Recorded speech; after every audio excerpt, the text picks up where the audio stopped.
విషయంపై ఒకసారి మనం చాగంటి వెంకట గారి దగ్గర వెళ్దాం. ప్రస్తుతం ఏదైతే ఉన్నదో ఫిబ్రవరి 2024లో గ్రామ పంచాయతీకి సంబంధించింది సర్పంచులకు అది మొత్తం అప్పటి నుంచి వెళ్ళి ఇప్పటి వరకు గ్రామ పంచాయతీ ఎన్నికలు కూడా ఆలస్యం చేయడం కూడా ఒక కారణం అని అనిపిస్తుంది ఈ విషయంలో. అలాగే మన మిత్రులు చెప్పినట్టు ఇప్పుడు ఏదైతే మల్టీపర్పస్కు సంబంధించిన వారిని నియమించడాన్ని వాళ్ళు ఒకసారిగా 26,000 మంది దాంట్లో పనిచేస్తున్నారు మల్టీపర్పస్ కింద.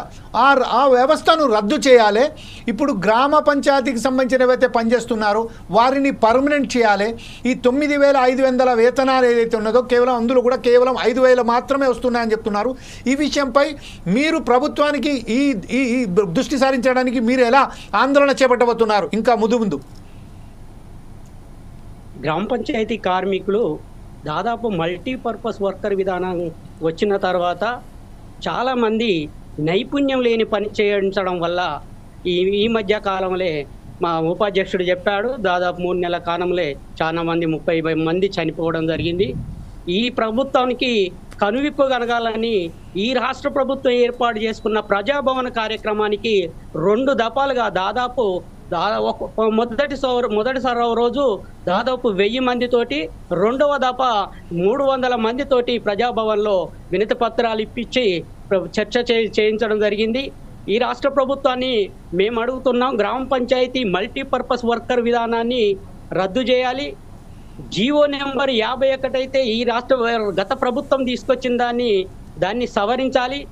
గ్రామ పంచాయతీ కార్మికులకు భద్రత కావాలి. భద్రత అంటే ఇన్సూరెన్స్ సౌకర్యం.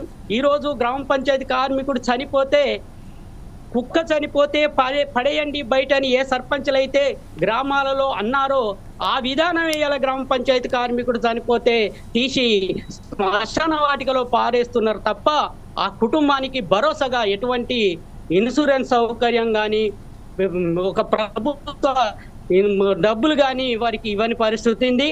10 లక్షల రూపాయల ఇన్సూరెన్స్ అమలు చేయమని, తర్వాత గ్రామ పంచాయతీ కార్మికుడు దాదాపు ఇప్పటికీ 60-62 సంవత్సరాలైనా పనిచేస్తూనే ఉన్నాడు.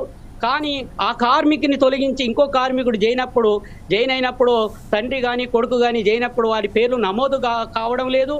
గ్రామ పంచాయతీ కార్మికుడు రిటైర్మెంట్ అయ్యి ఇంటికి పోయే ముందు 1 రూపాయి కూడా తీసుకొని పరిస్థితి ఇలా దాదాపు 1981 నుంచి ఇప్పటి వరకు పనిచేస్తున్న గ్రామ పంచాయతీ కార్మికులు తరతరాలుగా మారుతున్నారు తప్ప, వారు పూరి గుడిసెలో నివసిస్తున్నారు తప్ప ఇప్పటికి కూడా 1 రూపాయి కూడా తీసుకొని పరిస్థితి ఉంది.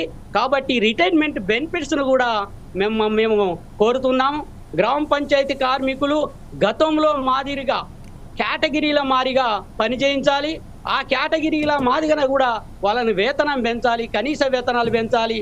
ఇలా పంచాయతీ కార్మికుడు అంటే దాదాపు మీ గతంలోనే చెప్పాను, దాదాపు 90% మంది దళితులు అంటే వారికి కనీసం సెంటు భూమి కూడా ఉండదు, వ్యవసాయం ఉండదు, ఏముండదు. రెక్కల కష్టంతో పని చేస్తేనే పూట గడుస్తుంది. మా రాష్ట్ర CI2 రాష్ట్ర ప్రధాన కార్యదర్శి పాలడు భాస్కర్ గారు చెప్పారు, గ్రామ పంచాయతీ కార్మికుడు ఆకలైతే భిక్షాటన చేసి తన జోలెబట్టి అడుక్కునే పరిస్థితి తప్ప గ్రామ పంచాయతీ కార్మికులు 30 తరాలు, ఒక 10 సంవత్సరాలు ఒక ప్రభుత్వం, ఒక 10 సంవత్సరాలు ఒక ప్రభుత్వం, ఒక 10 సంవత్సరాలు ఒక ప్రభుత్వము. దాదాపు రాజశేఖర రెడ్డి కానీ, చంద్రబాబు నాయుడు కానీ, తర్వాత కేసీఆర్ కానీ ఈ ప్రభుత్వాలు ఏలినా తప్ప గ్రామ పంచాయతీ కార్మికుడికి ఇప్పటి వరకు న్యాయం జరగలేదు. మేము దాదాపు 4,300 మంది గతంలో కారోబార్లు ఉండే వాళ్ళందరినీ కూడా ఇలా మల్టీపర్పస్ వర్కర్ విధానం నుంచి మినహాయించి వాళ్లకు స్పెషల్ స్టేటస్ కలిగి అంటారు. మిగతా పంచాయతీ సిబ్బంది అందరినీ కూడా కేటగిరీ గారుగా నియమించి వాళ్లకు కనీస వేతనం అమలు చేయాలి. PF PSI ఇటువంటి విధానాలు కనుక అమలు చేస్తే వాళ్ళకి ఉద్యోగ భద్రత కల్పించే విధానం ఉంటుంది. గ్రామ పంచాయతీ కార్మికుడికి వారి కుటుంబాలకు పిల్లలు ఇలా మేము దాదాపు 35 సంవత్సరాలు పనిచేస్తున్నా మా పిల్లలను ఉన్నత చదువులు చదివించాలంటే ఇవాళ ప్రైవేట్ కళాశాలలో కానీ పాఠశాలలో చదివించాలంటే 1 రూపాయి కూడా లేని పరిస్థితి ఉంది. ఇవాళ 5 నెలలు 6 నెలలు 4 నెలలు అంటే మేము పోరాటం చేసిన తర్వాత ఇంకా 4-5 నెలల వేతనాలు పెండింగ్ ఉన్నాయంటే మేము ఏమి దీని బతకాలి ఈ ప్రభుత్వాన్ని అడుగుతున్నాం.